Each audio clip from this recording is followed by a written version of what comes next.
누가복음 11장 9절에서부터 14절입니다. 기도해 주신 우리 장미라 집사님, 낭낭하게 좀 읽어주십시오. 똑 부러지게 말고 낭낭하게 읽어주셔야 돼요. 내가 또 너희에게 이르노니 구하라 그러면 너희에게 주실 것이요 찾으라 그러면 찾아낼 것이요 문을 두드리라 그러면 너희에게 열릴 것이니 구하는 이마다 받을 것이요 찾는 이는 찾아낼 것이요 두드리는 이에게는 열릴 것이니라. 너희 중에 아버지 된 자로서 누가 아들이 생선을 달라 하는데 생선을 대신에 뱀을 주며 알을 달라 하는데 정갈을 주겠느냐. 너희가 악할지라도 좋은 것을 자식에게 줄 줄 알거든. 하물며 너희 하늘 아버지께서 구하는 자에게 성령을 주시지 않겠느냐 하시니라. 아멘. 감사해요. 낭낭하게 아주 잘 읽어주셨습니다. 마이크를 들고 있었기 때문에 제가 시키는 겁니다. 2년 전인가요? 3년 전에 제가 하이델베르크 요르문답에 대해서 함께 나눈 적이 있었습니다. 그때 기도라는 제목의 큰 타이틀을 가지고 주기도문, 주님께서 가르쳐 주신 기도에 대해서 한번 전체적으로 살펴봤는데, 우리 인천은영교회 지금 가장 필요하고 가장 중요한 게 뭘까라고 고민해 봤는데 기도인 것 같아요. 그래서 기도에 대해서 좀 신학적으로, 좀 교리적으로 우리가 다시금 정리한 다음에 기도에 스타트를 거는 것도 좋겠다라고 생각을 하며, 지금 기도하고 있는 것 중에 하나가 뭐냐면, 저희 인천은영교회는 상반기에는 2월 말에 새 학년과 새 학기를 위한 특별 새벽 기도를 합니다. 특별히 올해는 마지막 금요일이 3월 1일 공휴일이고 해서 특별히 어린 자녀들이 함께 오면은 제가 안수기도를 잘 그렇게 많이 하지 않거든요. 거의 안 합니다. 그런데 그날은 자녀들을 위한 특별 안수기도를 했습니다. 하반기도는 원래 하진 않았는데 하반기에는 10월 늦어도 11월 안에 우리 온 성도를 위한 특별 새벽기도를 해야 되겠다라는 마음이 들었어요. 그래서 그것을 시작하는 앞 단계에 여러분들에게 두 번의 특강을 통해서 기도에 대해서 한번 깊이 고찰해보는 시간을 가지려고 합니다. 그래서 여러분들 함께 또 은혜 나눴으면 좋을 것 같아요. 기도에 대해서 여러 자료들이 굉장히 많이 있습니다. 원래 제가 웨스트민스터를 가지고 할까, 아니면은 다른 도르트 신경이나 벨직 신경이나 아니면은 뭐 소요리 대요리, 그런데 제가 가장 잘할 수 있는 게 무엇일까? 하이델베르크 요리문답인 것 같아요. 하이델베르크는 독일의 한 지역 이름입니다. 그곳에서 우르시나우스 그리고 한 학자 둘이서 이 하나님에 대해서, 또 성부, 성자, 성령에 대해서, 믿음에 대해서, 또한 성례와 성천에 대해서, 또한 하나님 사랑과 이웃 사랑에 대해서 크게 그 부분을 다루고 있던 129가지의 문답이 하이델베르크 요리 문답입니다. 오늘은 그 중에 116문부터 시작되는 기도에 대해서 119문까지 기도에 대한 정의와 대상과 태도에 대해서 살펴보고, 120문부터 이후에는 주기도문에 대한 말씀이에요. 오늘은 그 부분은 생략하고, 왜 기도하는가, 어떻게 기도하는가, 무엇을 기도하는가, 이 크게 세 가지의 키워드를 가지고 오늘은 시간상 두 개, 왜 기도하는가, 어떻게 기도하는가, 이 부분을 성경적으로 우리가 들어가서, 그동안 잘하시는 분들은 계속 잘하시고 좀 서툴거나 모자란 부분이 있으면은 오늘 잘 다듬으셔서 하나님이 기뻐하시는 기도의 모습과 자세로 돌아갔으면 좋겠어요.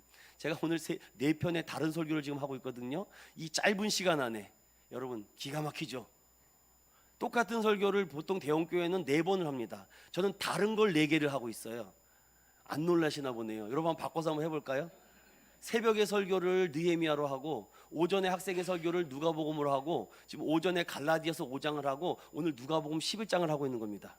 주님이 지혜를 주셨기 때문에 되는 거예요, 이게. 와, 저도 놀래요. 저도 이렇게 머리가 좋아진지 몰랐습니다.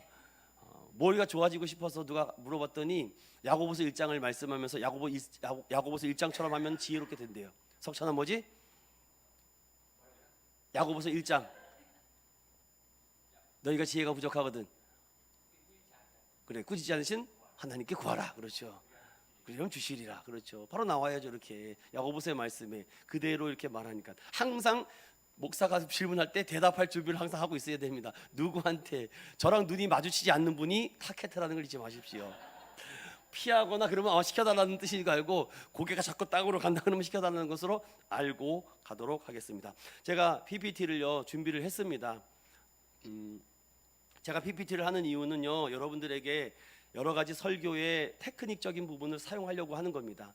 이거 안 하고 차라리 이거 하면 더 저한테는 편해요. 하지만 누구는 말로만 해도 되는 사람이 있고, 누구는 그림 언어가 필요하고 문자 언어가 필요하고 소리 언어가 필요한 분이 다양하기 때문에 제가 욕심이 많아서 이 네 가지의 교육학 개론과 공학을 사용하는 겁니다. 제가 기독교 교육학 출신 아닙니까? 그래서 개론을 하고 있으면서 공학을 하면서 여러 가지 확률적 계산을 가지고 제가 하고 있죠. 그런데 지금까지는 그래도 잘 되고 있는 것 같아요. 밤새서 제가 만드는 겁니다. 일주일 내내. 그래서 오늘은 기도란 부분에 대해서 살펴보겠습니다. 하이델베르크 요리문답의 일문일답은 살아서나 죽어서나 당신의 유일한 위로 또는 위안은 무엇입니까? 라는 대답에 딱 하나의 대답합니다. 당신이 사나 죽으나 유일한 위로와 위안은 예수 그리스도. 그래서 저랑 친하게 지내시는 분들은요, 계속 예수 그리스도 얘기를 들을 겁니다. 뭐 듣고 싶으면 찾아오시라고요. 제가 항상 말하잖아요. 유일한 위로, 그러니까 두 개도 아니고 유일하다라는 것은 하나밖에 없다는 겁니다. 유일한 위로는 바로 예수 그리스도 안으로, in Christ 안으로 들어가는 자, 그 안으로 들어갈 때 유일한 위로가 된다는 것이에요. 그래서 예수 그리스도 외에는 어떠한 위로와 평안과 기쁨도 없다. 이것을 전제적인 조건을 가지고 오늘 시작을 하겠습니다. 하이델베르크 요리문답은요, 크게 이렇게 처음에 우리가 얼마나 죄와 비참함에 대해서 살아가고 있는가, 율법의 말씀을 가지고 진단을 하고, 그 진단을 받았으면 그 다음에 어떻게 돼요? 처방전이 필요하잖아요. 그 다음에 처방전에 대한 말씀이 무엇이냐? 그 처방전은 예수 그리스도. 예수 그리스도. 내가 죄와 비참해서 살아가는 것을 깨달았는데, 그러면 진단을 받고 끝나면 내가 죽잖아요. 사망의 몸으로. 그렇죠. 육신의 생각은 사망이요, 영의 생각은 생명과 평안이라. 그래서 우리가 다시 그 진단받은 것에 대한 강력한 처방, 유일한 처방전이 예수 그리스도다. 그러면 그분의 나심, 즉 성육심, 사심, 고난받으심, 죽으심, 부활하심, 다시 사심, 승천하심, 다시 오심. 이게 여러분들이 좀 교리를 공부하신 분은 알겠지만, 우리 그 총신대는요, 박형룡 박사님하고 박윤선 박사님이 쓴 그 혈통 아래로 내려옵니다. 그 위에가 누가 있냐면은 조나단 에드워즈, 그 다음에 마이클 로이드,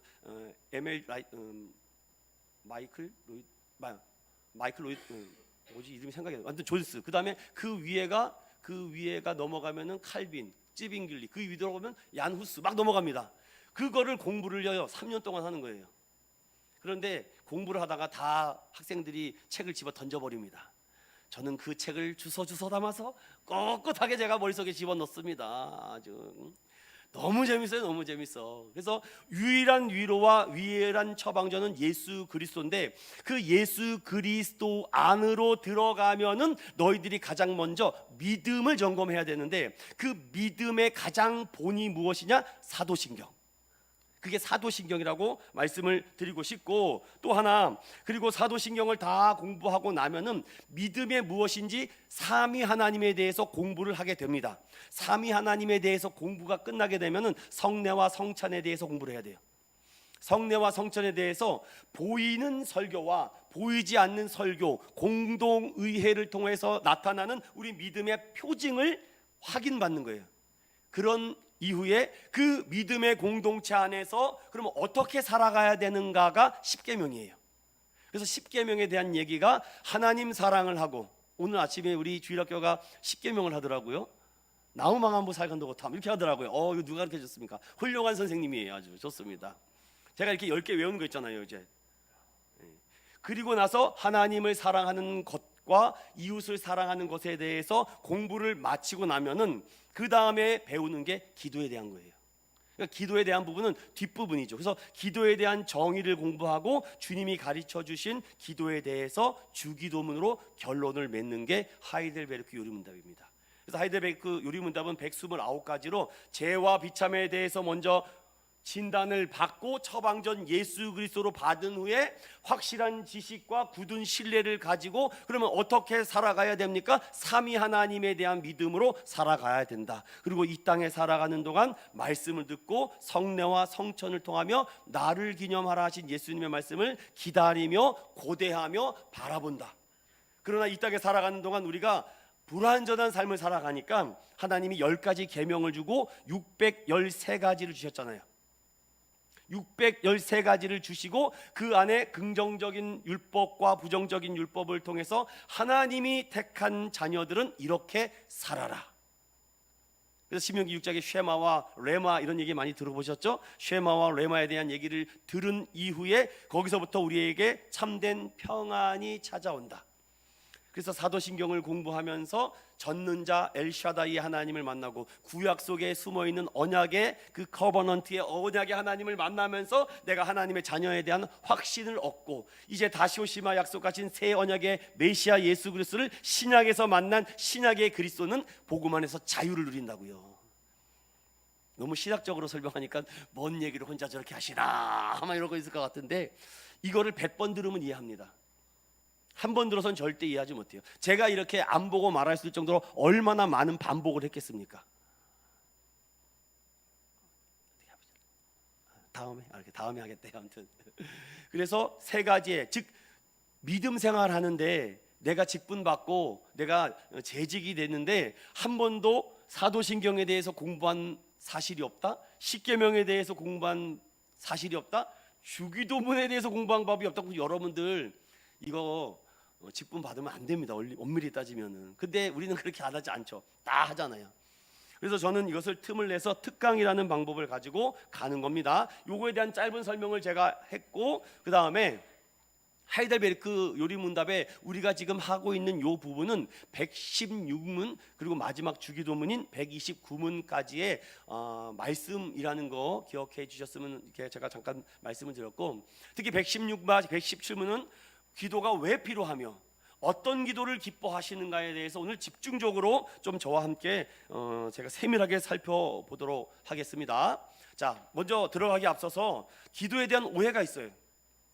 저도 그런 오해를 갖고 있었고 여러분 중에도 이런 기도에 대한 오해를 갖고 있을지도 몰라요. 대부분 기도가 목적이 되지 않고 수단이 되면서 오해가 생깁니다.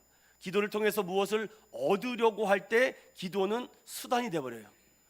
뭐 얻고 싶어? 기도해야지. 뭐 바라고 싶어? 기도해야지. 기도가 목적이 아니라 기도가 응답의 목적이 되는 이것이 우리가 큰 오해 중에 하나인데 이 부분에 대해서 제가 많은 이야기가 있는데 성경적인 얘기로 제가 몇 가지를 들어가 보겠습니다. 성경에 기도 모임이 몇 부분 많이 나와 있는데 여러분 제가 말하는 이 기도회 중에 절반 정도 안다면 여러분 기도에 대한 관심도가 높다는 거예요. 그런데 이 중에 처음 들어본다 그러면 여러분 지금 기도에 대한 관심도가 없던 거예요. 무슨 말이냐면 성경적 기도를 하고 있느냐 아니냐 그걸 지금 제가 물어보는 겁니다. 잘 들어보세요. 여러분 속으로 대파보세요. 1번 미스바 성회 모르시나 보네. 에스라 성회, 광야 성회, 팔복 성회, 갈릴리 성회, 갈멜산 성회, 시내산 성회, 모압과 시날 성회. 자, 여기서 절반 정도의 성회를 안다. 2분 드셨습니다. 2분, 3분, 4분 좋습니다. 우리 구세어라 동순 지사님, 네. 어떤 성회를 아세요? 다 알아요? 할렐루야. 다 안답니다, 여러분. 준비된 사역자예요. 여러분 신학교를 보내도록 하겠습니다. 대부분 우리가 아는 성회 중에 익히 좀 들러봤던 것 중에 하나가 미스바 성회, 뭐 갈릴리 성회, 팔복 성회, 갈멜살 성회 많이 있는데 이 중에 에스라를 잘 몰라요.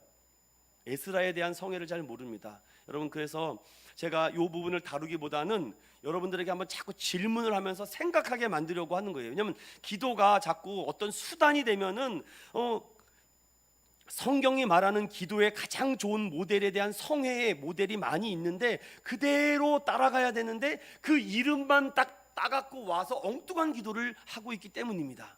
우리의 목적을 이루기 위한 기도가 아닐까. 그래서 응답받기 위한 기도는 크게 네 가지가 있어요. 지성이면 간천이다. 하늘도 울린다. 야, 나를 위해서 좀 기도해달라. 남편이 아내에게 우리 집안을 위해서 여러분이 기도하라는 것이지 누구 보고 기도하라는 게 아닙니다. 정성을 다하면 여러분 응답받을 수 있을까요? 하나님 앞에? 또 어떤 분들은 주문과 같이 기도하는 분들이 있어요. 우리 보수교단은 사도신경을 할 때 가급적 눈을 감고 합니다. 눈을 뜨고 사도신경을 하면은 하나님이 노하실까요?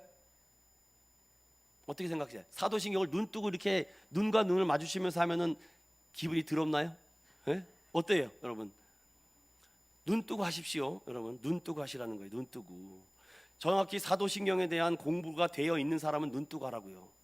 근데 이게 뭔 의미도 모르고 그냥 중언부언 할 수 있다라는 겁니다. 주문과 같이 주기도문의 기도를 빼면 뭐가 됩니까? 주문이 되는 거예요. 주문이 될 수 있으니까. 어떤 의미와 관계없이 그냥 동일한 표현을 반복하고 있는 경우가 있습니다. 이건 주문식 기도. 누가 많이 해요? 이단들이 많이 하는 겁니다. 또 설득을 위한 기도는요, 내가 하나님을 설득하는 것이 아니라 내가 하나님께 설득당해야 되네, 당할 수밖에 없는 것으로 넘어가야 되는데 자꾸 하나님을 설득하려고 하는 기도를 하고 있지 않을까? 하나님은 하나님의 뜻을 묻고 그 뜻에 순종하기보다 하나님을 나의 말로 설득하려고 하는 기도, 그것을 과연 응답받았다고 할 수 있을까요? 또 고집을 부리는 기도가 있습니다. 인내하며 부르짖으라라고 말했는데 고집으로 내 기도가 응답될 때까지 계속 하나만 가지고 애태우고 있지 않는가, 이런 오해들이 우리 안에 있죠. 또 사람에게 보이려고 하는 기도들이 있습니다. 마태복음 6장 5절에 또 너희는 기도할 때 외식하는 자와 같이 하지 말라. 그들은 사람에게 보이려고 회당과 큰 거리 어귀에 서서 기도하기를 좋아하느니라. 내가 진실로 너희에게 이르노니 그들은 자기 상을 이미 받았다라고 말합니다. 크게 기도에 대한 오해 두 가지를 살펴봤습니다. 수단이 되어 내가 어떤 응답을 목적을 이루기 위한 응답의 수단의 기도로 생각하는 사람이 있고, 또 기도에 대해서 좀 했다라고 하는 사람은 바리새인들과 사두개인들과 같이 사람에게 보이려고 하는 기도를 하고 있진 않은가? 기도는 오직 하나님께 하는 것이다 라고 수없이 우리가 들었는데, 특별히 대표 기도할 때, 그래서 저는요, 기도할 때 누구 나와서 기도한다라고 오전에는 가급적 안 합니다. 아예 안 하려고 해요. 뭐 하나님이 다 아시죠. 뭐 그거를 누가 나오겠습니다. 다음은 뭘 하겠습니다. 다음 뭐 자꾸 다음은 그럽니까? 다 나와 있는데 가급적 틀리지 않고 잘 지켜진다면은 서로가 무언의 사회를 통해서 잘 진행되고 있지 않을까. 여러 가지 측면에 대한 방법이 있습니다. 즉 남을 의식한 기도나 또 대표 기도를 통해서 누구에게 들으라라고 이렇게 기도하고 있진 않는가. 지금 하나님께 기도를 하고 있는데 누군가에게 기도를 지금 듣게 하고자 또 혹 감정이 상해서 대표 기도를 하거나 그럴 때 누구 들으라고 하죠. 아이고 하나님 아시죠? 어둠의 양들이 지금 어둠의 길을 떠나고 있습니다. 주여 아시죠? 그 어둠을 막아 주시옵소서. 아니면 쫓아내, 좀 가라는 거야, 뭐 나가라는 거야. 그러지 마세요, 여러분. 귀 있는 자는 다 들을 수밖에 없습니다, 여러분. 그냥 하나님께 기도하는 거죠. 뭐 하나님을 위한 기도, 시편 기도를 하면 되지 않습니까? 그래서 이 교회에 대해서 이 기도하는 기도자는요, 그래서 가급적 여러분들 써가지고 오시라고 하는 이유가 뭐냐면, 제가 좀 큰 교회 있을 때는요, 그 기도도 다 검사 맡았습니다. 우리는 검사 안 하잖아요. 제가 믿음으로 제가 다 검사해서 목사님 빨간 줄 착착착 거버립니다. 제 부목사 시절에 설교 원고 갖고 와, 딱 갖고 옵니다. 쫙쫙쫙 이게 뭐야. 그럼 뭘 하라는 거야 도대체? 설교를 뭘 하라는 거야? 그래서 제가 열받아가지고 우리 부목사에게 우리 담임 목사 설교를 한번 까보자. 쫙쫙쫙쫙쫙 오타 띄어쓰기 잘못 막 이렇게 하고. 그렇습니다, 여러분. 기도도 그렇습니다. 누군가를 자꾸 평가하려고, 누군가를 들으려고 하는 그런 기도가 사람에게 보이려고 하는 율법적 신앙이 강하기 때문에 굉장히, 여러분 잘하려고 하지 않아도 괜찮아요. 이렇게 잘하려고 하십니까? 잘하려고 하니까 힘들고 어려운 것 뿐이죠. 그래서 저는 오늘 이 하이델베르크 요리 문답을 통해서 왜 기도하고 어떻게 기도하는 것을 교리적으로 한번 정확히 점검하자고요. 준비되셨습니까? 116문입니다. 우리 116문을 다 같이 읽어보겠습니다. 시작. 그리스도인에게 왜 기도가 필요합니까? 기도에 대해서 필요 유무에 대한 질문을 합니다. 솔직히 여러분들 저를 비롯해서 여러분 기도 잘 못하잖아요. 기도를 못하는 겁니까? 안 하는 겁니까? 네? 기도를 내가 못하는 것 같아요? 안 하는 것 같아요? 안 하는 거잖아요. 뭐 바빠서 뭐 아닙니다. 여러분 기도를 안 하는. 그러면 기도를 왜 안 하게 될까요? 편해서 또 기도를 왜 안 하게 될까요? 네? 방법을 몰라서. 좋습니다. 또 왜 기도를 안 하게 될까요?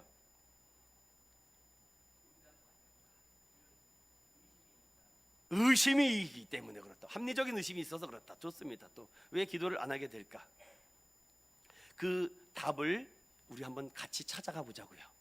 자, 그리스도인들에게 왜 기도가 필요합니까? 라는 질문에 이 하이델베르크 요리 문답은요 크게 이렇게 말하고 있는데, 이제 앞으로 기도에 대한 정의를 잘 내리셔야지만 됩니다. 첫 번째, 기도는 하나님께서 우리에게 요구하시는 뭐라고요? 감사의 가장 중요한 부분이기 때문이다. 기도가 감사라고요? 네, 기도는 감사입니다. 왜 기도를 안 하겠어요? 감사할 게 없어서 그런 겁니다. 감사할 게 없어서. 감사할 게 많으면요 기도하지 마라 그래도 기도하게 된다는 것이 요리문답에 대한 얘기. 네, 감사해요. 두 번째, 또한 하나님께서는 그의 무엇과 무엇? 은혜와 성령을 주시려고 기도시키는 거예요. 그러니까 기도를 안 하는 사람은 은혜와 성령이 메마르는 거예요. 그러면 은혜와 성령을 받는 자가 누구냐? 탄식하는 마음으로 쉬지 않고 구하고 그것에 대해 감사하는 사람에게 은혜와 성령을 주신다는 거예요. 자, 조금 더 구체적으로 한번 들어가 보겠습니다. 그리스도인들에게 왜 기도가 필요한가에 대해서, 기도는 구원을 받은 자의 감사의 표현이래요. 그런가 안 그런가? 시편 50편을 찾아보겠습니다. 시편 50편. 낭낭한 목소리로 우리 장미라 집사님 또 읽어주세요. 시편 50편 14절과 15절입니다. 감사로 하나님께 제사를 드리며 지존하신 이에게 네 소원을 갚으며 환난 날에 나를 부르라. 내가 너를 건지리니 내가 나를 영화롭게 하리로다. 아멘. 아멘. 마이크 계속 들고 계세요. 기도는 구원을 받은 자, 택함을 받은 자의 감사의 표현이라고요. 기도를 못하는 게 아니라 안 하는 거는 감사할 게 없어서, 아니면 감사가 안 나와서 기도를 못하는 거예요. 기도를 못하는 겁니다. 감사할 게 작은 거, 오늘 물 한 잔 주셔서 감사합니다. 그 기도가 나오는 겁니다. 이렇게 저절로. 오늘도 이렇게 단잠을 달게 해줘서 감사합니다. 오늘도 일어나서 감사합니다. 오늘도 뭘 해서 감사합니다. 모든 거 하나하나가 감사가 나오면은요 기도가 저절로 된다고요. 그런데 우리가 특별히 뭐 어떤 외적인 부분에 대해서, 뭔가 큰 일에 대해서만 감사하면 그렇죠. 하나님은 그런 감사도 좋아하시겠지만 모든 사소한 생활 속에서의 감사의 기도를 원하신다고요. 그것이 첫 번째 우리가 기도에서 배워야 될 정의라고요. 기도는 뭐라고요? 감사라고요. 감사. 막 구하고 이게 아니라, 기도는 하나님 감사합니다, 하나님 감사합니다, 감사로 제사를 드리는 자가 뭐라 그래요? 지존하신 이에게 내 소원을 갚은다. 자꾸 감사하죠. 그리고 환난 날에 나를 부르라. 내가 너를 건지고 내가 너를 영화롭게 하겠다. 그런데 만약에 그 감사를 잊어버렸다는 것은 뭘 안 한다는 거예요? 기도를 안 한다는 거죠. 그러면 장면 목사님, 기도를 안 하면 어떻게 되는지 시편 50편 22절 23절 한번 읽어주세요. 하나님을 잃어버린 너희여, 이제 이를 생각하라. 그렇지 아니하면 내가 너희를 찢으리니 건질 자가 없으리라. 감사로 제사를 드리는 자가 나를 영화롭게 하나니 그의 행위를 옳게 하는 자에게 내가 하나님의 구원을 보이리라. 아멘. 감사라고요. 감사. 근데 감사를 잊어버리면요 자꾸 우리에게 찢어지는 아픔들이 생길 수 있는가 봐요. 성경은 그렇게 말하고 있습니다. 그러니 기도가 어려운 게 아니라 감사가 없기 때문에 기도가 못 나온다는 거예요. 감사하게 되면은 모든 것이 다 그게 기도가 된다는 거예요. 하나님은 그러한 영적 소통과 호흡을 원하신다는 겁니다. 뭐 특별한 걸 어떤 걸 가지고 작정기도 하고 뭐 다니엘 기도를 하고 뭐 이런 것이 중요한 것이 아니라 우리가 하는 모든 것이 기도가 된다는 거예요. 그것이 첫 번째. 그런데 왜 자꾸 우리에게 감사의 일들을 알게 하시고 기도를 시킨다고요? 무엇과 무엇을 주시려고? 은혜와 성령을 주시려고. 왜 은혜와 성령이 필요합니까? 계속 기도할 수 있으니까. 은혜와 성령을 받아야지 계속 기도할 수 있어요. 제가 고등학교 2학년 때 방언을 받았거든요. 하나님, 나도 좀 이렇게 기도 좀 오래 하고 싶은데 제가 무릎 꿇고 쫙 5분 지났어요. 와, 나 되게 많이 한 줄 알았는데요.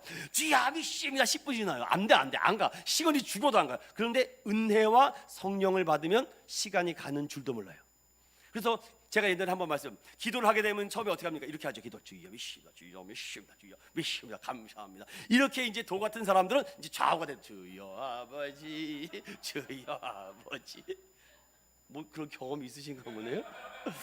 이게 앞뒤 반동으로 기도를 하면은 이제 힘이 들거든요. 창지가 끊어져요. 창지가 끊어지는데 이제 어느 정도 숙달이 되면 이제 주여 아버지 이렇게 됩니다. 중요한 것은 제가 말하는 것은 기도는 감사다. 이 얘기를 지금 하고 싶고, 자, 두 번째, 왜 기도가 필요하냐면 간구하고 감사하는 자에게만 은혜와 성령을 주기 때문이다. 그래서 오늘 읽었던 본문과 마태복음 본문에 구하라 주실 것이요, 찾으라 두드리라 열릴 것이다. 이 얘기를 하는 겁니다. 간구. 저 간구를 제가 한자로 써놨는데 혹시 저 간구의 간자가 무슨 간자인지 아십니까?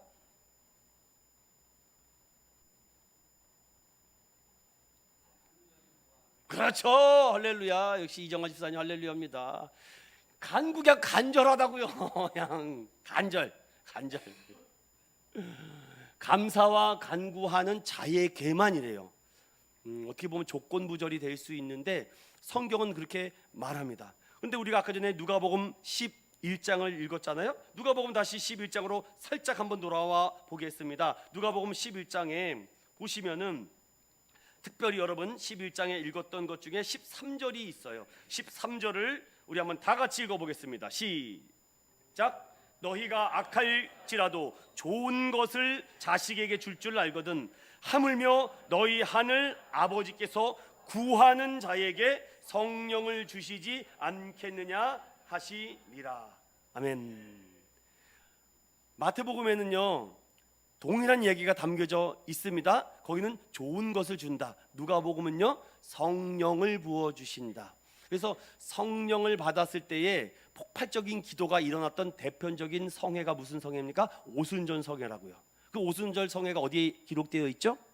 그렇죠. 사도행전 2장에 기록되어 있죠. 그 사도행전 2장에 그 기도했을 때 나타나는 현상이 어떤 현상입니까?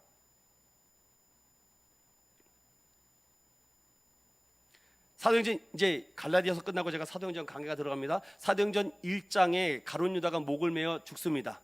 그리고 나서 새로운 제자를 뽑아요. 그 제자가 누구죠? 마띠아입니다.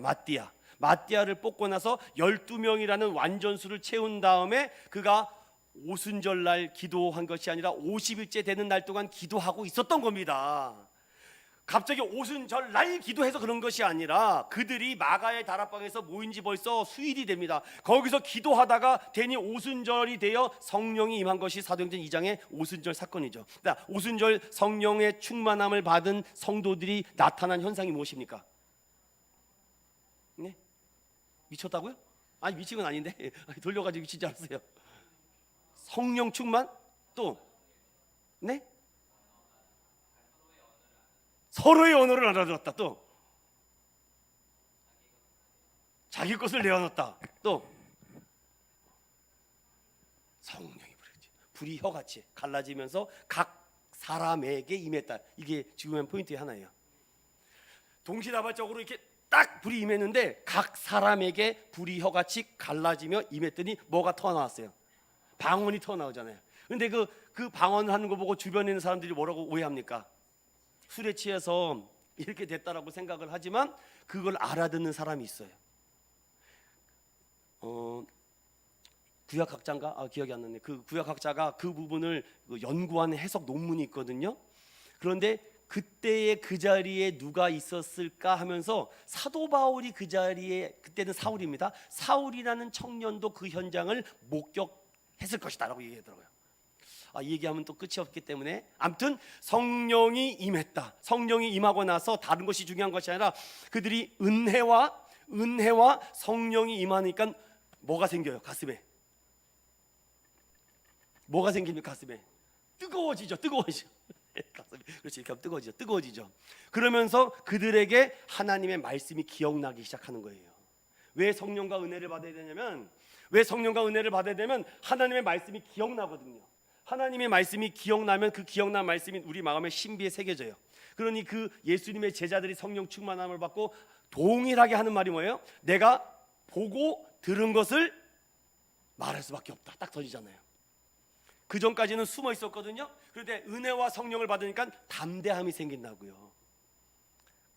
그 담대함을 가지고 그들이 막 오버하거나 그러지 않아요. 그 성령 충만을 받고 원래 했던 그대로의 모습으로 돌아갑니다. 그게 사도행전 3장이에요. 그래서 성전 미문에 올라가다가 앉은 병인을 보고선 국률함을 여겨서 내가 은과 금은 없지만 나사렛 예수 그리스도 이름으로 일어나 걸으라는 그런 믿음이 생긴다고요.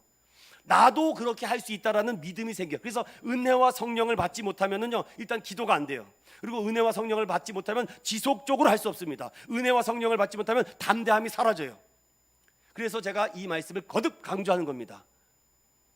베드로가 말했을 때 은과 금은 내게 없지만 내가 내게 말하노니 일어나 걸으라. 이 얘기가 그 당시에는요 있을 수도 없었던 얘기입니다. 왜냐? 그건 누구만이 할 수 있는 얘기예요. 하나님만 할 수 있는 얘기인데, 여러분 신성이 하나님만이 할 수 있는 말을 지금 누가 한 겁니까? 베드로가 한 거예요. 이게 그 당시 그 주변의 사람들이 베드로를 보고 감히 근접할 수 없는 엄청난 영적인 무게감을 느낀 겁니다. 교회 목회자들이 그런 영적 파워를 갖고 있어야 돼요. 어떠한 사람이 와도 이 말씀의 파워를 가지고 성도들을 압도하는 힘이 있어야 됩니다. 이 힘이 없으면은 흐지부지해.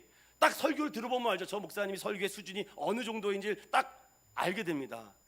그래서 저는요 수요일 같은 거는 편하게 설교해요. 재밌게 스토리텔링 설교라고 합니다. 저는 4가지 설교를 합니다. 스토리텔링 설교, 교리 설교, 그 다음에 주제 설교, 그 다음에 서사적 내러티브 설교를 해요. 플로우 방법으로. 그러니 계속 설교 준비하고 있다는 얘기입니다. 이 얘기는 계속 일주일 내내 설교 준비를 합니다. 제가. 그리고 똑같은 설교 하지 말고 베끼지 않고 표절하지 않겠다라는 각오를 갖고 해요. 그래서 제가 여러분들에게 삶에서도 설교 준비를 하면서 어저께도 이 뿌리를 보고 온통 그런 생각밖에 안 들어. 막 온통 설교자래요. 온통 설교자로. 왜냐? 은혜와 성령이 임하니까 모든 것이 하나님의 은혜와 하나님의 사랑과 하나님의 창조로 막 보이는 거예요. 그게 기도하는 자에게 임하는 능력이라고요. 저도 기도하지 않으면 그걸 다 잊어버립니다. 기도를 막 하다 보면 어떤 사람은 통변하고 예언하고 하다 보면 막 일주일이 막 보이기도 시작합니다. 앞날이 막 보여요. 예전에는 막 찾아가서 이런 일이 있을 거다 조심하다 뭐 예언가도 아니고 그런 일들도 많이 있었습니다. 또 기도하다 보면은 딱 하나님이 어떤 환상과 계시를 줘요. 왜? 사도행전도 그런 일이 일어나잖아요. 성령 충만을 받고 그들이 뛰어나서 복음을 전하니까 어떤 말씀이 막 머릿속에 기억납니까? 그렇죠. 요엘 말씀이 기억나잖아요. 요엘 선지자가 어떤 얘기를 합니까? 내가 이자라도 옷을 찢지 말고 마음을 찢으면 하나님께 돌아오면 내가 이자라도 너에게 성실과 자비와 인애와 긍휼이 풍성하신 하나님께서 너희를 고쳐줄지 누가 하느냐? 그러니 그 요엘서 2장 3장 넘어가면서 어떤 얘기를 합니까? 내가 자녀들이 환상을 보겠다, 아비들이 꿈을 꾸겠다, 청년들이 환상을 뭐 이런 얘기들 막 거기서 쏟아져 나오고 있는 것입니다. 그러니 은혜와 성령을 받은 자의 기도와 은혜와 성령이 없는 자의 기도가 달라요. 그래서 부지런히 성경을 암송하라고 말씀드렸죠. 갈라디아서 5장 1절 다 외우셨죠? 그리스도께서 시작.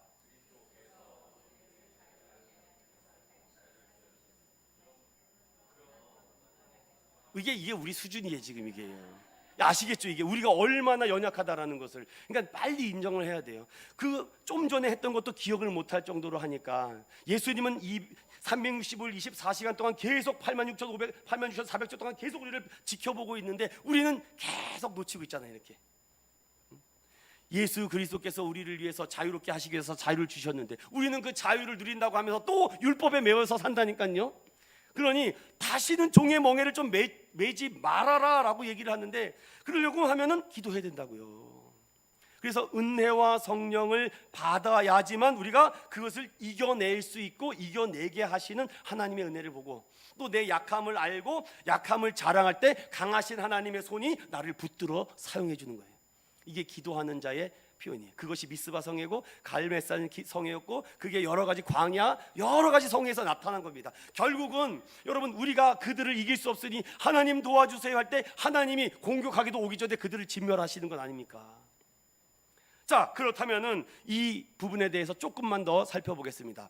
믿음의 인도를 따르는 기도가 있는데, 결국은 믿음이 없기 때문에 기도가 안 되는 거예요. 내가 믿음이 없기 때문에.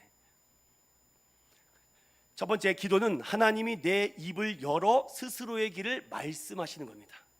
그래서 저처럼 여러분들 처음에 막 무턱대고 막 중언부언하는 것도 있겠지만, 하나님, 내가 기도를 하고자 하오니 내 입을 열어 하나님의 말씀을 가르쳐 주십시오. 왜 이렇게 기도 못하십니까? 하나님의 말씀을 나에게 열어 주시옵소서. 눈을 열어 주시옵소서. 성경 필사를 하고 성경 통곡할 때 그냥 오늘 몇 장 읽어야지 이것이 아니라, 하나님, 제가 오늘 마태복음 1장을 읽습니다. 눈을 열어 주님, 내 입을 열어 주님의 말씀을 가르쳐 주십시오. 왜 이렇게 기도하지 않습니까? 그냥 족보 얘기 나오네? 이건 패스. 아이고, 뭐 애들 얘기가 되게 많이 나오네? 이것도 패스. 이러지 말라고요. 하나님이 내 입을 열어 스스로 그 말씀을 들어야 돼. 그게 기도예요. 그래서 말씀 함성을 많이 하면 말씀 기도를 한다는 겁니다. 두 번째, 기도는 하나님이 우리 속에 무엇을 주셔서? 성령을 주셔서 성령께서 우리의 길을 제시해 주고 우리가 구하는 바를 알게 하시고 또 하나님이 원하심을 알려주시기 때문이다. 그걸 기도해야죠. 하나님, 성령 하나님이 말씀을 깨닫게 하시고 눈을 열어주시고 스스로 입을 열어 나에게 지혜를 가르쳐 주십시오. 그리고 쓰시라고요. 그리고 통독을 하시라고요. 우리는 마음이 너무 급해. 아이고, 오늘 이틀 지나서 큰일 났어. 빨리빨리 이거 슉슉슉슉슉슉슉슉. 그렇게 안 하셔도 돼요. 완독을 하는 게 중요한 것이 아니라 그 말씀 속에 담겨져 있는 하나님의 뜻을 아는 게 더 중요합니다. 그래서 제가 다독, 나는 성경을 30독을, 그 30독을 한 게 중요한 게 아닙니다, 여러분. 그 말씀 속에서 길이요 진리요 생명 되신 하나님의 아버지의 뜻이 무엇인지를, 보화를 발견하는 게 더 중요하지 않겠습니까? 보화를 다 땅바닥에 밟고 다니면 어떡합니까? 캐내야죠. 천국은 마치 뭐와 같다고요? 우리 옛날에 탁시사님이 여기서 춤을, 가발을 쓰고 썩을 쓰면서 뭘 막 뿌리더라고요. 막. 그렇게 보화를 발견한 사람들은 뿌리게 돼 있어요. 이렇게.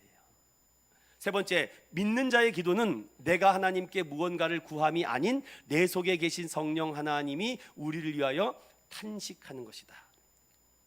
그러니 로마서 8장도 뭐라 그래요? 성령님께서 우리를 위하여 뭐 한다 그래요?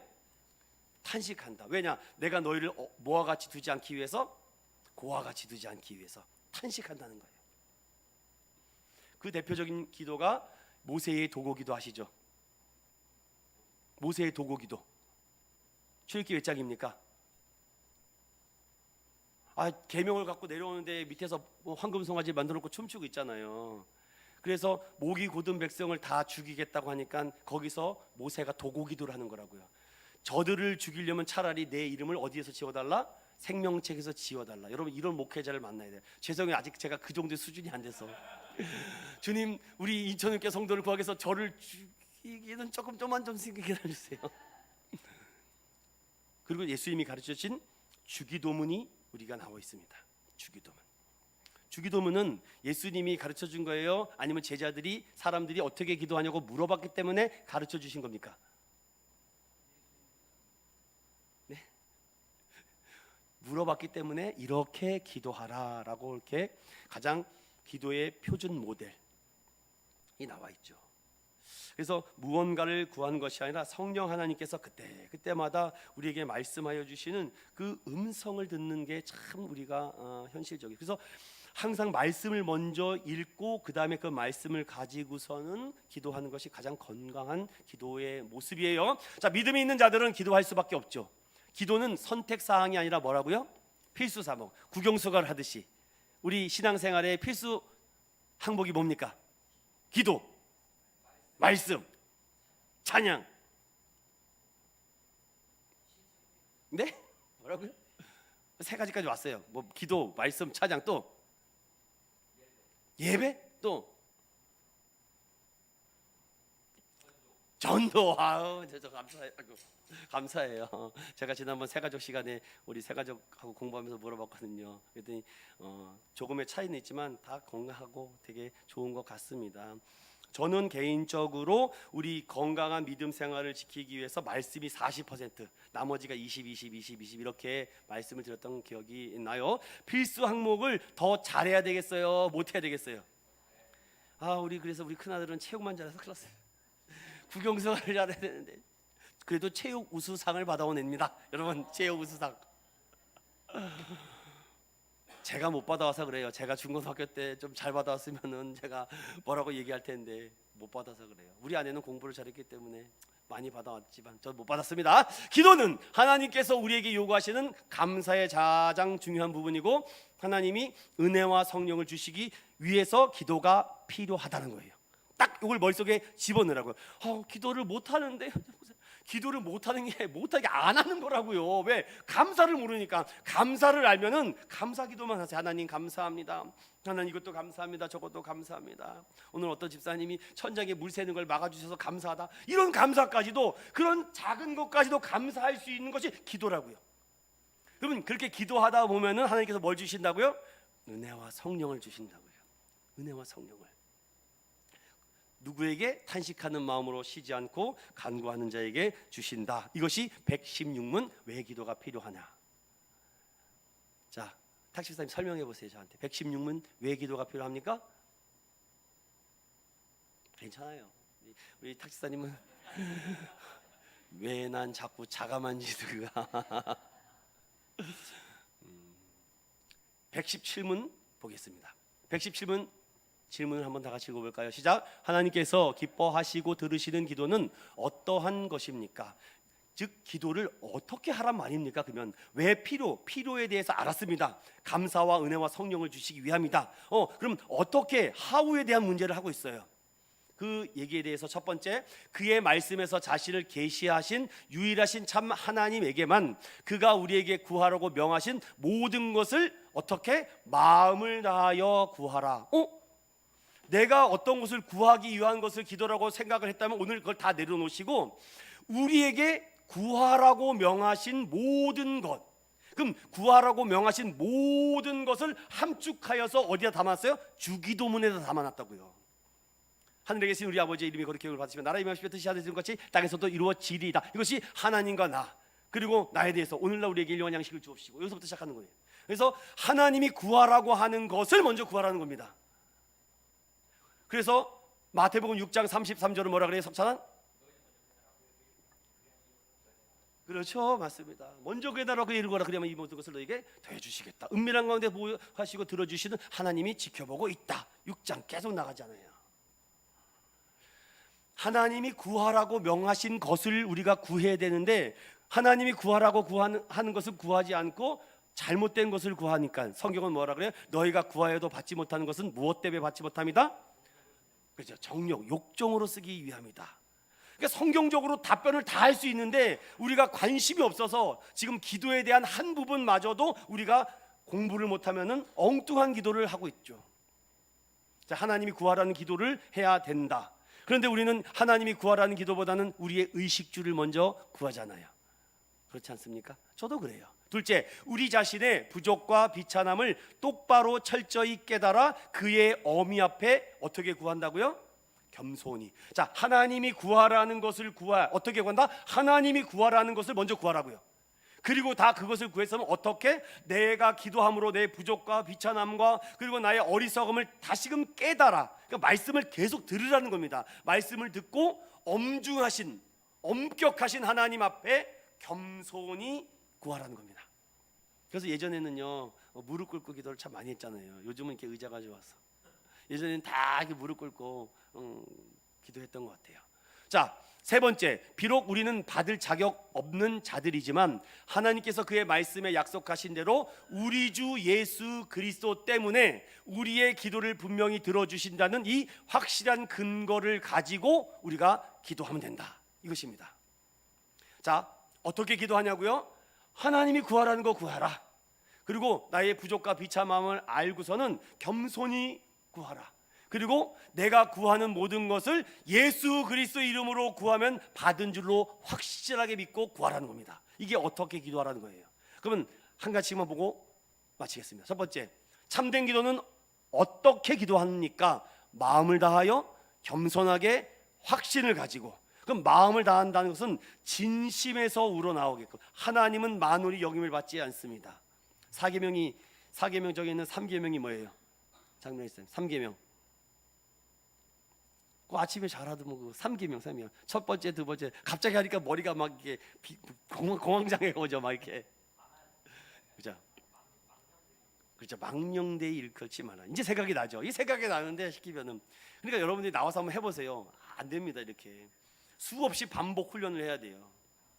제가 하이델베르크를 3년 동안 반복했습니다.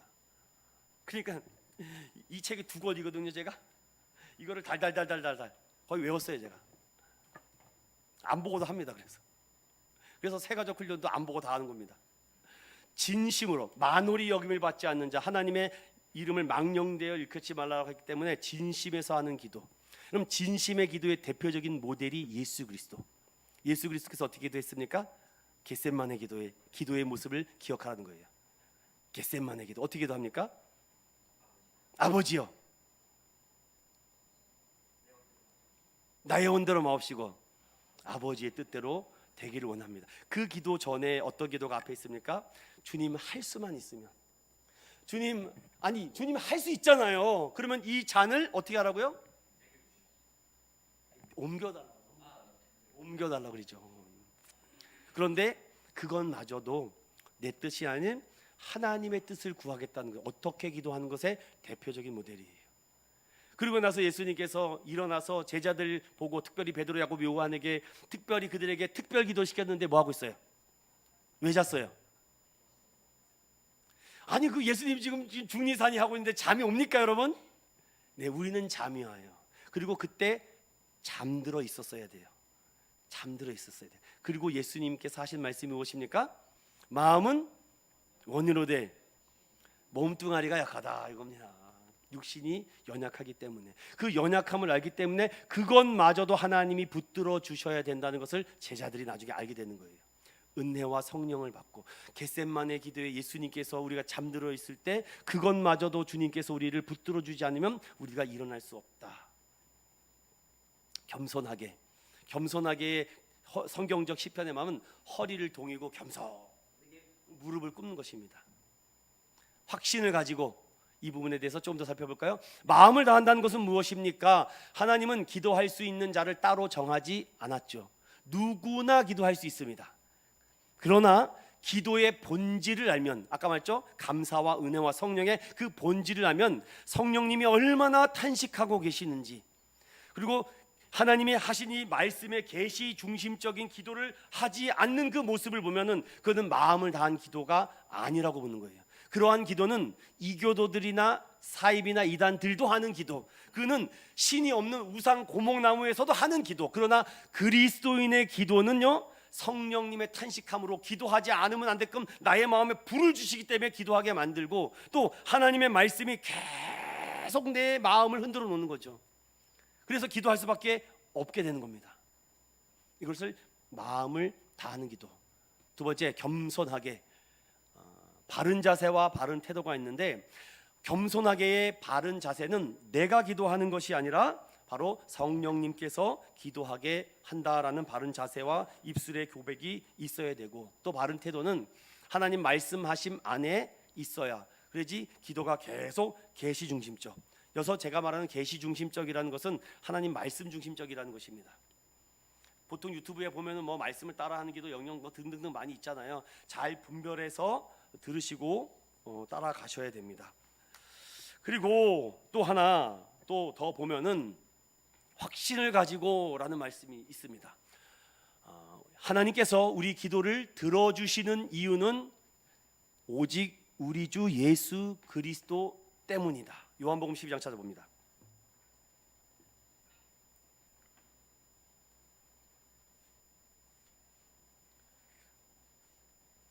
미라 지사님 뭐예요? 준비되셨으면 읽으셔야죠.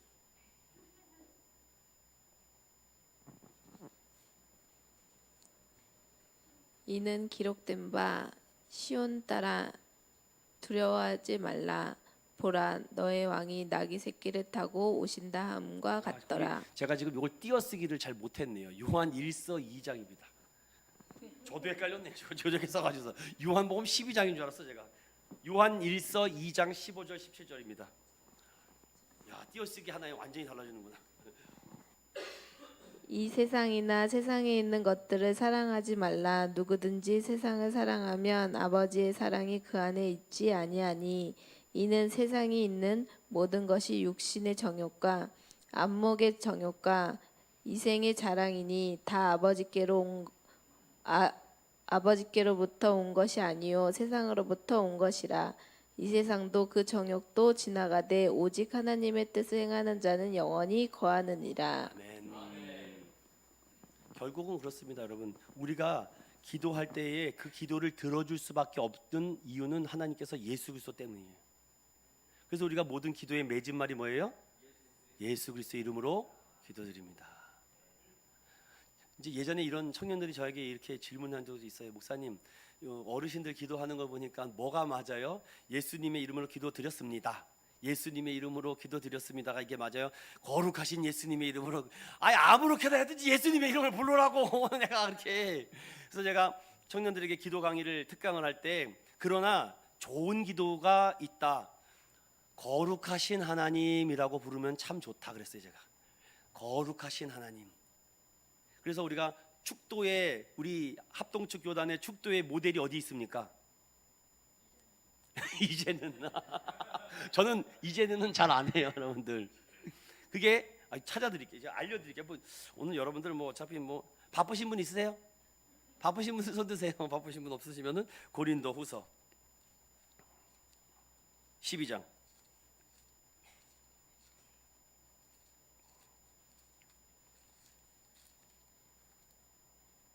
13장이네. 13절 함께 읽어볼까요? 고린도후서 13장 13절입니다. 이게 베네딕션 축복기도 우리 합동축 교단에서 하는 축복기도의 모델입니다. 시작. 주 예수 그리스도의 은혜와 하나님의 사랑과 성령의 교통하심이 너희 무리와 함께 있을지어다. 아멘. 이게 축복기도예요. 여기 있어요. 이걸 가지고서는 이제 목사님들 거기다가 이제 사이사이 넣어 가지고서는 기도를 이렇게 축복 기도를 하고 있다. 그리고 또 하나의 제사장적 축복 기도가 또 하나 있는데 어디 있습니까? 우리가 맨날 하잖아요. 지금 매주 예배 시간 끝날 때마다 하는 게 뭡니까? 그렇죠. 좋습니다. 민수기정 어떤 기도죠? 이게 아론의 축복 기도입니다. 한번 찾아볼까요? 오늘 석찬이가 막 성령 충만이 막 임하네. 아주.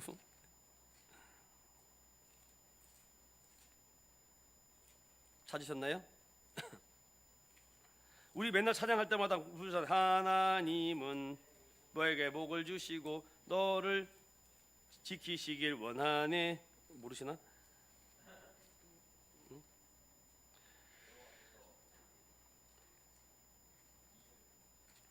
석찬아 6장이 아니잖아. 예? 신명기, 민수기 6장. 예. 할렐루야. 다 체크해 놓으시라는 거예요. 제가 이거 민수기 6장이랍니다. 여러분들 잘 찾으셨어요. 할렐루야.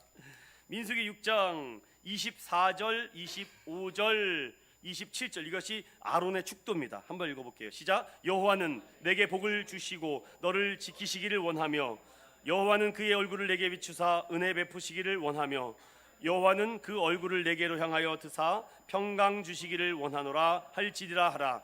그들은 이같이 내 이름으로 이스라엘 자손에게 축복할지니 내가 그들에게 복을 주리라. 아멘. 여기도 뭐라고 얘기해요? 하나님의 이름으로. 시작을 살고 있는 우리들은요 예수 그리스도의 이름으로, 예수 그리스도의 이름으로 축복하라. 여러분 빌립보 감옥에서 바울과 실라가 감옥에 갇혀서 막 찬양하고 기도하고 나서 옥문이 열리죠. 그러고 나서 간수가 스스로 자결하려고 할 때 그 바울이 어떻게 합니까? 죽지 못하게 하죠. 하고 한 말이 뭡니까? 주 예수를 믿어라. 그러면 너와 내 집이 구원을 얻겠다라고 말하죠. 그러니까 그 이후로부터 모든 주인공, 모든 초점의 이름은 예수 그리스도라고요. 그럼 여기서 에베소서 말씀을 또 열어봐야 되잖아요. 말씀이 막 이렇게 생각나야 돼요. 에베소서 에필 찾으셨나요? 너무 중요해서 제가 이 부분을 찾고 가는 겁니다. 에베소 1장입니다. 17절, 18절, 19절 이 석절이 너무 중요해요. 여러분들 별표 3개 쳐놔야 됩니다. 에베소서 1장 17, 18, 19절 시작. 우리 주 예수 그리스도의 하나님 영광의 아버지께서 지혜와 계시의 영을 너희에게 주사 하나님을 알게 하시고 너희 마음의 눈을 밝히사 그의 부르심의 소망이 무엇이며 성도 안에서 그 기업의 영광의 풍성함이 무엇이며 그의 힘의 위력으로 역사하심을 따라 믿는 우리에게 베푸신 능력의 지극히 크심이 어떠한 것을 너희로 알게 하시기를 구하노라. 구한다고 이렇게 다 예수 이름으로 사도 바울도 에베소서 이 옥중서신을 쓰면서 철저하게 예수 그리스도 모든 말씀 안에 예수 그리스도. 왜 그렇습니까? 여기 제가 3가지로 정리했는데 오직 주 예수 그리스도 때문인데 성령님의 말씀만을 의지하게 하고 예수님만 의지하며 온전히 구하게 하고 예수님을 통해서만 하나님이 들으신다라는 것을 알았기 때문이죠. 한번 밑에 노란색 글 한번 읽어보겠습니까? 시작.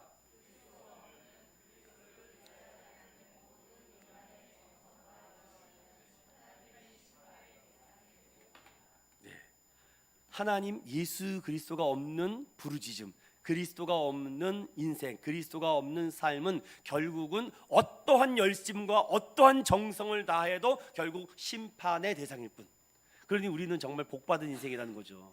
그냥 예수 이름을 불렀는데도 그냥 은혜로 성령 주셔서 믿어지게 하셨다니, 이게 은혜가 아니겠습니까?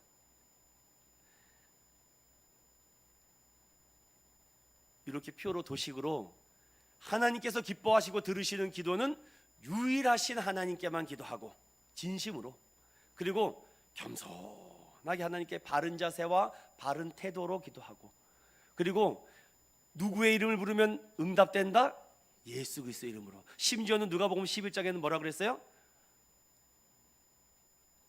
떡을 달라고 하는데 돌을 주며, 생선을 달라고 하는데 뱀을 줄 자가 어디 있냐? 하물며 너희에게 성령 좋은 것을 주시지 않겠느냐? 예수 그리스도께서 우리에게 하신 말씀이라는 것이죠.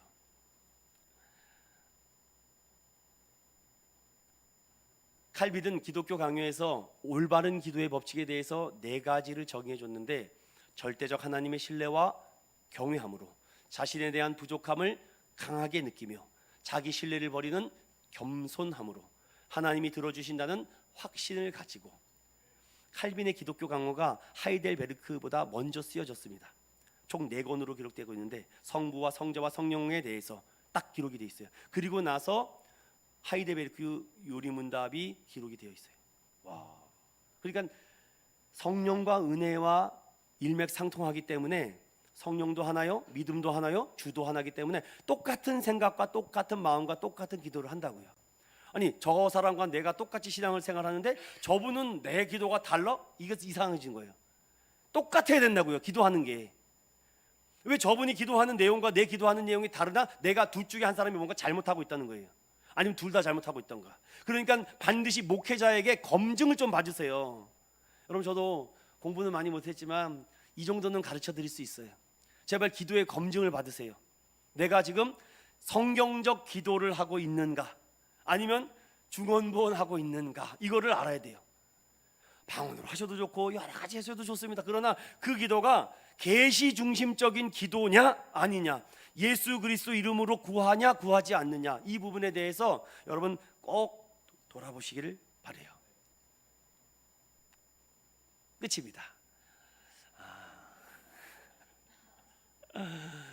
내가 하나님의 자녀된 자유자가 아닌 조기에 무거운 멍에를 메고 살아간다고 생각 들거나 힘들고 어려운 문제가 있으면 지금 휴대폰을 들고 문자 한 통을 보내주세요. 1분 드리겠습니다. 지금 안 보내주면 답변 안 할 거예요. 똑딱똑딱똑딱. 네, 마치도록 하겠습니다. 여러분들, 오늘 기도에 대해서 필요성과 그리고 어떻게 기도하는가에 대해서 살펴봤습니다. 기도가 왜 필요하냐? 우리에게 명령하신 감사기 때문에, 그리고 기도함으로 말미암아 은혜와 왜 자꾸 실직이 좀 웃으면 안 되겠네. 은혜와 지금 결론을 하고 있는데 웃으면 안 돼요, 여러분들. 은혜와 성령을 주시기, 누구에게? 간구하고 감사하는 자에게 주신다. 어떻게 기도하라고요? 진심을 다해서 겸손하게 그리스도의 이름을 가지고 확신을 가지고 기도하는 우리 믿음의 성도들 되시기를 예수님의 이름으로 축원드립니다. 주님 감사합니다. 오늘 기도에 대해서 첫 번째 시간을 가졌습니다. 왜 기도가 필요한지, 어떻게 기도해야 되는지를 하일데베르크 요르문답을 통해서 우리가 잠깐 살펴봤사오니, 하나님, 우리 사랑하는 믿음의 성도들에게 무엇보다도 이 필수 항목인 이 기도의 본질에 충성할 수 있도록 하나님, 새벽을 깨우며 모든 예배를 깨우며 기도하며 말씀 안에서 하나님의 나라를 이루어갈 수 있도록 주여 성령의 오순절 마가의 다락방에 임했던 성령의 충만함을 더하여 주시옵소서. 오늘도 기도하는 한 사람을 통해서 온 나라와 온 민족을 움직이신다고 하였사오니, 하나님, 나의 집은 온 만민이 기도하는 집이다. 어찌 너희가 강도의 구렬로 만들려고 하느냐. 채찍을 들며 호통치셨던 예수님의 마음을 기억하며 오늘도 예수 그리스도의 십자가 앞에 무릎을 꿇고 겸손히 허리를 동이며 예수 그리스도의 이름을 붙들고 아멘하며 기도하는 사랑하는 그 한 영혼을 통해서 하나님, 우리 인천의원교회의 부흥과 성장을 더하여 주시옵소서. 아버지 하나님, 모든 이 리모델링 과정에도 하나님 지켜주시고, 무더위 가운데 건강 잃지 않도록 주님 지켜주시고, 모든 과정에 하나님의 기적과 큰일을 행하시는 하나님을 체험하는 시간 되게 하여 주시옵소서. 예수님 이름으로 감사하며 기도드리옵나이다. 아멘. 마치겠습니다. 수고하셨습니다. 무사히 돌아가시고 다음에 만나겠습니다. 감사합니다.